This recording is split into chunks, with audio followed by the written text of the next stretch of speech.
बिस्मिल्लाहिर्रहमानिर्रहीम। अस्सलामु अलैकुम। हकिया रहमतुल्लाह ये हकायत नकल करते हैं कि बने इसराइल में एक आबिद शख्स था जिसे अल्लाह ताला ने ज़ाहिरी हुस्न व जमाल भी बहुत दे रखा था। अपने हाथ से जम्बिल बनाता और फरोख्त करके पसर औकात करता था। एक दिन वो बादशाह के दरवाजे पर से गुजरा। बादशाह की बीवी की खादमा ने देख लिया। जाकर मलके से कहने लगी कि यहाँ एक आदमी है कि ऐसा हसीन शख्स कभी देखने में नहीं आया, जम्बिल फरोख्त करता फिर रहा है। मलका ने हुक्म दिया कि मेरे पास ले आओ। उसे लाया गया तो बस देखते ही फरेफ्ता हो गई। कहने लगी जम्बेले फेंक दें और ये चादर संभाल बांदी से कहा कि तेल और खुशबू वगैरह लाओ, हम इससे अपनी हाजत बराबरी करेंगे। और आबिद से कहने लगी कि अब तुझे जम्बेले बेचने की जरूरत नहीं रही। आबिद बार बार इनकार करता रहा। कहने लगी अगर तू ये काम नहीं करना चाहता तो इसके बगैर यहाँ से बाहर भी नहीं जा सकता, और दरवाजे बंद करने का हुक्म दे दिया। आबिद ने ये हाल देखा तो कहने लगा क्या तुम्हारे महल के ऊपर कोई जरूरत की जगह है कि नहीं? कहने लगी हाँ है। बंदी को हुक्म दिया कि इसके लिए पानी वगैरह ऊपर ले जा। ये ऊपर छत के एक कोने की तरफ गया। देखा कि महल बहुत ऊंचा है, कोई ऐसी चीज नहीं जिसके साथ लटक कर नीचे उतर जाए।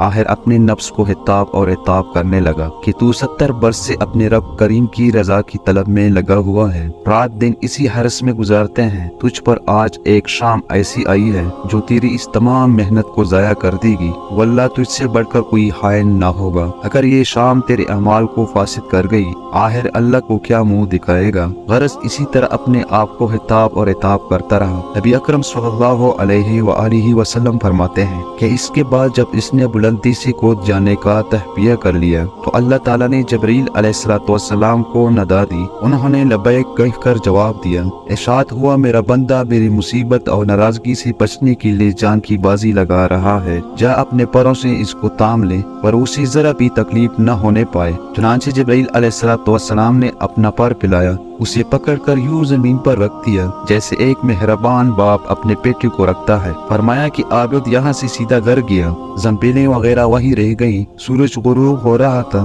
बीवी कहने लगी जम्बिलों की कीमत कहाँ है? कहने लगा आज तो इनका कुछ नहीं मिला। बीवी कहने लगी तो आज रात अफ्तार किस चीज से करेंगे? कहने लगा आज की रात यूं ही जरा सब्र से काट लेंगे। फिर कहने लगा उठकर तनूर में आग जला दें, हमसाये हमारे तनूर में आग नहीं देखेंगे, ख्वाह वहाँ उन्हें परेशान करना अच्छा नहीं। बीवी ने उठकर तनूर में आग जला दी, खुद वापस आकर बैठ गई। एक पड़ोसन आग लेने को आई, पूछा आग है? जवाब मिला आगे बढ़कर तनूर से ले लो। ये औरत आग लेकर वापस हुई तो घर वाली से कहने लगी कि तू यहाँ बीठी बातें कर रही है, उधर तेरी रोटियां पक चुकी हैं, बल्कि जलने को करीब है। औरत ने उठकर देखा तो तनूर बेहतरीन रोटियों से भरा हुआ था। औरत ने उन्हें बर्तन में रखा और खावंद के पास ले आई और कहने लगी कि तेरे साथ अल्लाह ताला का ये मामला तेरे बुलंद दर्जात की वजह से ही हो सकता है, लिहाजा तू अल्लाह ताला से दुआ मांग के हमारी बाकी उम्र खुशहाली और फराही में गुजरे। आबिद कहने लगा इस हाल पर सबर अच्छा है, मगर औरत का इसरार बढ़ता गया हत्ता कि आबिद ने दुआ करने का वादा कर लिया।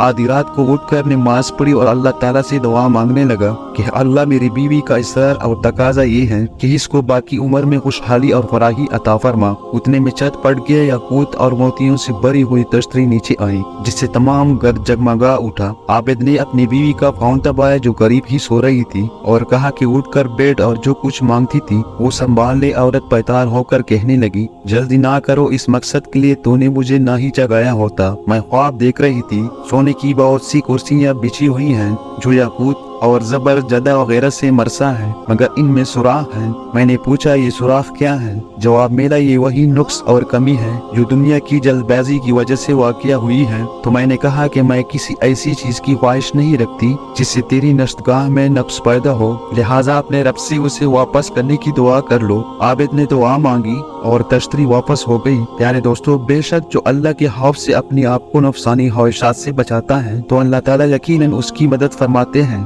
और इसी उम्मीद के साथ इजाजत दीजिए, लेकिन इससे पहले आपसे गुजारिश है कि अगर हमारी वीडियो अच्छी लगी हो तो वीडियो को लाइक और शेयर जरूर कीजिएगा और साथ हमारे चैनल इस्लामिक इन्फो 031 को सब्सक्राइब करें। शुक्रिया।